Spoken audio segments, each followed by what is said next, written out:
With the 6th pick in the 2025 NBA Draft, the Washington Wizards select Tre Johnson from the University of Texas.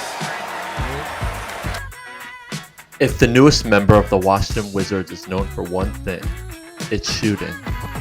He can really shoot the ball, and I think he's the best overall shooter in the draft. He's the number one shooter in the draft, King. Yeah. I mean, 6'5" bucket getter. I mean, talking about the tough shots he had to take, but he did make a lot of them. He did. 40.8% on catch and shoot threes. Also one of the best three-point shooters, and to me that's his best and most appealing NBA skill. No lies told here. Tre Johnson has a capital C clip, shooting 40% from deep on basically all the types of attempts you can think of.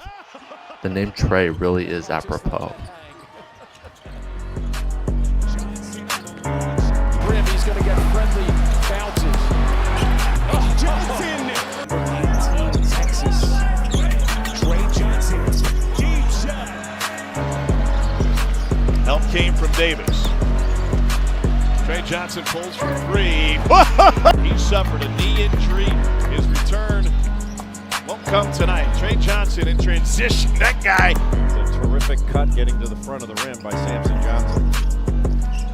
Third assist of the game for McNeely. Further, And now his threat unlocks the type of downstream reactions that are only reserved for a select company of marksmen. In Texas, possibly find a way to make one more charge. All preseason, he said, look, you're not just going to be a standstill shooter big man. With his off-the-dribble potency, Tre often drew more aggressive defensive coverages. This impact alone gives Johnson a baseline as a very solid offensive player in the league, regardless of what else transpires.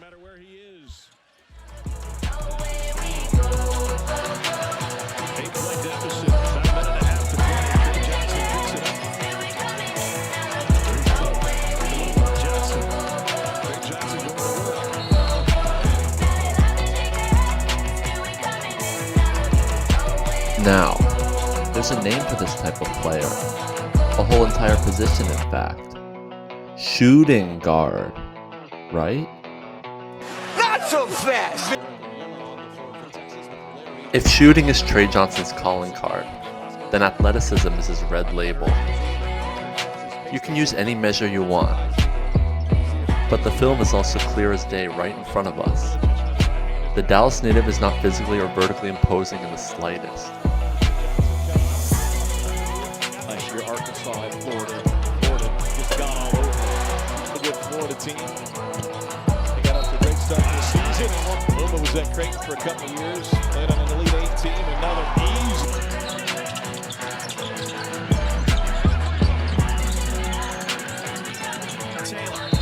Adding to that, he doesn't possess those kind of dogged instincts to make up for it. This is crystallized in the steal and block race as a Longhorn. Disturbing stuff. Not to use the word wallflower, but let's just say he's not super inclined to get his nose dirty. This is Tennessee's first appearance here in this tournament. A lot different for Tennessee. Great pass. Milicic from Nathan. Here's Davis.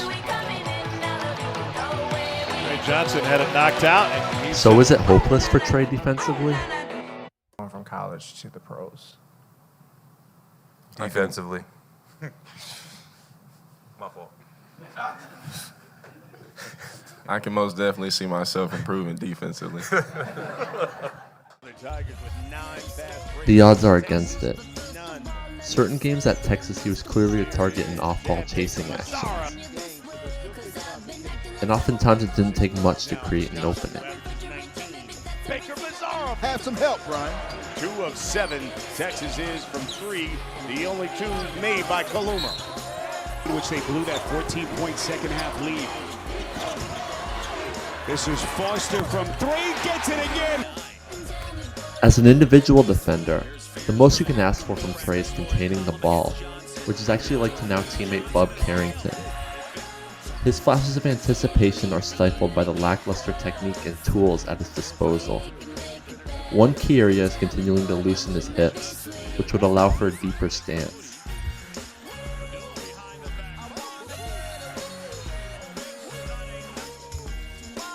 These kinds of unexpected plays of intensity were few and far between, even for someone with his offensive load. picture him in this recent NBA Finals. Wouldn't he stick out like a sore thumb? Shout out George. Adu has it stolen. The bottom line is that Tre Johnson is likely going to bleed points on defense, and slotting him in the wing position will only exacerbate the issue. 3-and-D point guards are just hard to come by, and that's not even to mention the rebounding.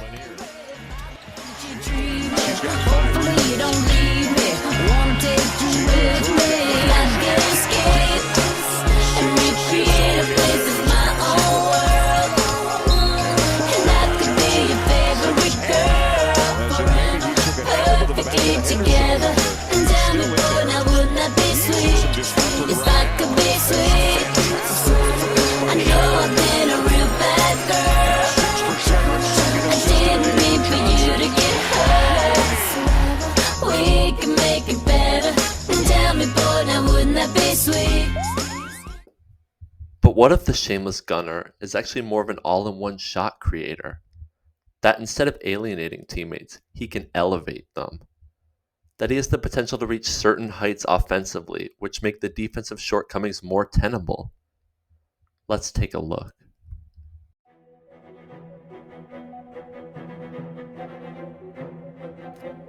Tre Johnson is playing on the USA U19 squad, featuring other future draft picks Dylan Harper, Asa Newell, and Cody Williams.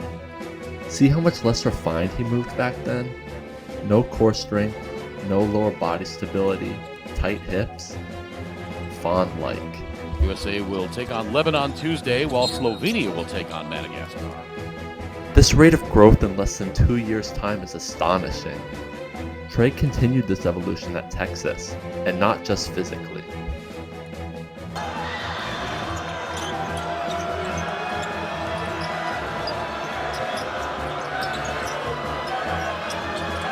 Johnson going to work. The D. Taylor ties him up. During the beginning parts of the season, Johnson lived up to the ball-stopping, two-guard stereotype. Like the rambunctious new kid at school, and all of Austin was his playground.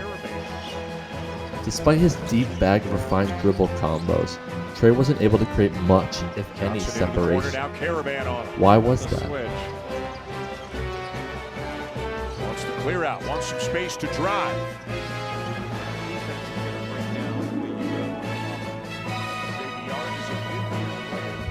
Number one, I'd say, was the athleticism deficit, as touched on before, manifesting itself in a subpar burst.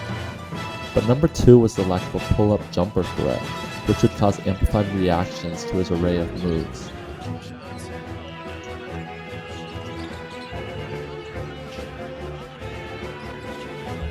Hang dribbles carry a lot more power when they are accompanied by a possible rise up and splash. Tre instead seems much more fluent in the step back or snatch back game. This exhibition got severely toned down as the games whisked by, with Johnson acting much more decisively by the end of his freshman year. His signature was a quick in and out. And the result? More separation, more defensive rotations, more passing windows, and healthier offensive basketball. Great. Transferred over from Indiana State. Arthur Kaluma is out with a bothersome knee injury. Here's Tre Johnson. All of this is Tre Johnson's maniacal work ethic and love for the game coming to fruition, combined with innate talent, and he holds a lot of it. Cannot get rid of Mesha. He's trying. Somehow got it off and hits. Wow. How much effort went into that? And look how he's certainly done that. But Tre Johnson is not going to stop. He's going to keep firing away. The word hooper has become a trope at this point, but in Tre's case, it definitely fits. He just has a knack for finding those little rhythms to get into his jumper, even while under duress. His turnaround is strikingly similar to another now teammate, Chris Middleton. Turnaround, fadeaway, beautiful jump match. Kevin Durant was at the first one. Here's Tre Johnson with the fadeaway. Good. See what the president can do to shoot it. Over the top of the senior. It's a three for Tre. I'd expect them to continue to hone those tricks in the slow guard arsenal. Straight up now, tell me, do you really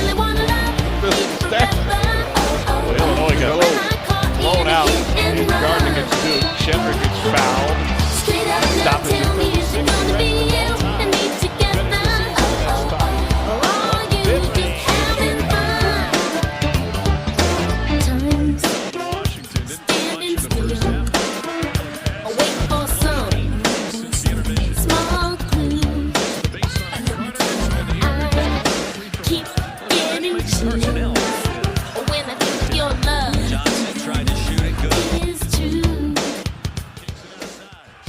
And hidden beneath all of this is that Tre Johnson is a very solid playmaker. Championship. Matchup won by Mizzou on the way to that title.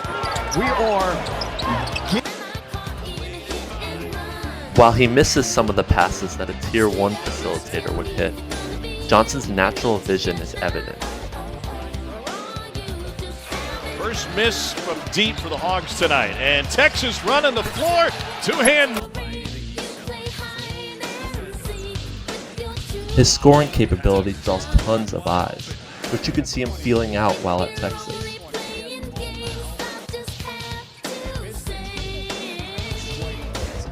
He understands spacing and can make creative decisions while on the go. And it's to Pryor, back in the hands of the freshman Johnson. Tough sledding for him, baseline feed, come on! Tre Johnson trying to drive on Cole. Finds a yellow. And the freshman guarded by another freshman in Knox. His passing vocabulary, if you will, isn't currently up to speed. See how he misses the oop here? But I'd never expect facilitating to be a weakness for Tre. The main concern for me would be wiring. What if his bullheaded approach short-circuits the pass button? What if the violent nature to some of his forays isn't conducive to dishing dimes? Finally.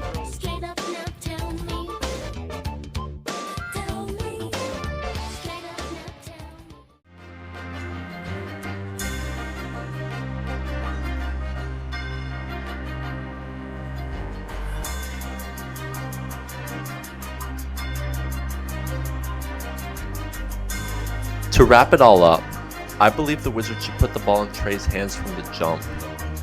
The safe route would be to throw him on the wing, where he's a snug fit in some of Brian Keefe's pet actions.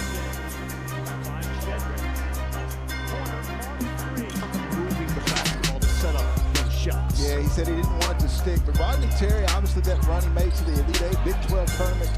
Is now in protection, number 21. Pretty lethal on the second side too. Let it be the next Rip Hamilton if we're lucky. Cam Thomas or Tim Hardaway Jr. if we aren't. But this would sell short who Tre Johnson could be as an offensive piece. He sports the most valuable commodity in basketball, off the dribble three-point shooting, and is an above average playmaker to go along with that. But an alternative route requires some ingenuity, some bravado.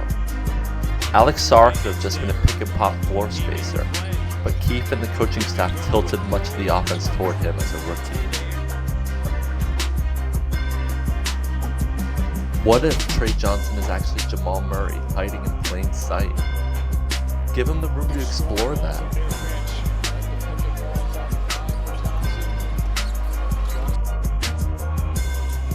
Perhaps he'll figure out solutions at the rim with his small hands and all. Perhaps he'll become more of a physical force with added weight.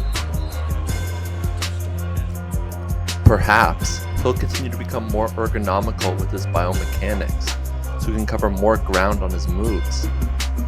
But there's only one way to truly find out. And who else is he taking touches from on this team? Jordan Poole ain't walking through that door.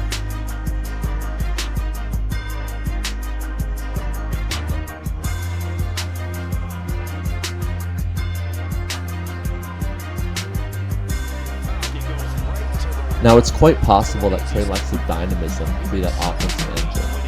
Waterbuck types could heat him up, while lankier guys could bottle him.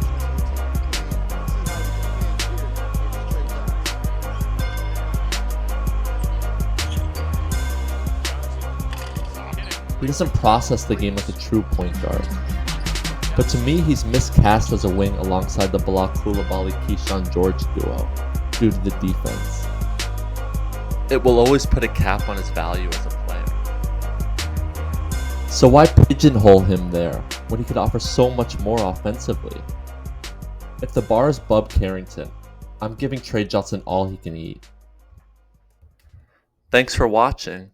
Any and all feedback is appreciated.